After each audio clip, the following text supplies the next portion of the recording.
মশা মারা যন্ত্র আশীর্বাদ না অভিশাপ? প্রিয় শ্রোতা বন্ধুরা, সবাইকে স্বাগতম আমাদের আজকের আলোচনায়। আমি রাজদীপ। আর আমি রাজন্যা। আজ আমরা কথা বলবো চীনের তৈরি আধুনিক মশা মারা যন্ত্র নিয়ে, এর ভালো ও মন্দ দুই দিকই।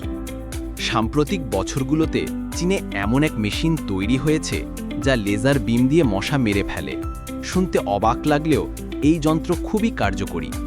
লেজার বিম, ভাবা যায় শুধু আলোর সাহায্যে মশা নিধন? এবার আসি এর ভালো দিকের কথায়। প্রথমত, এই যন্ত্র কোনো রকম ক্ষতিকর রাসায়নিক ব্যবহার করে না, ফলে আমাদের শরীর ও পরিবেশ উভয়ই সুরক্ষিত থাকে। দ্বিতীয়ত, খুব কম সময়ে অনেক মশা মারা যায়, ফলে ডেঙ্গু ম্যালেরিয়ার মতো রোগ ছড়ানোর আশঙ্কা অনেকটা কমে যায়। তবে এই যন্ত্রের কিছু মন্দ দিকও আছে। হ্যাঁ, যেমন এর দাম অনেক বেশি, সাধারণ মানুষ সহজে কিনতে পারে না। আরেকটি সমস্যা হলো সব ধরনের উড়ন্ত কীটপতঙ্গের উপর লেজার কাজ করতে পারে, ফলে উপকারী পতঙ্গ ক্ষতিগ্রস্ত হতে পারে।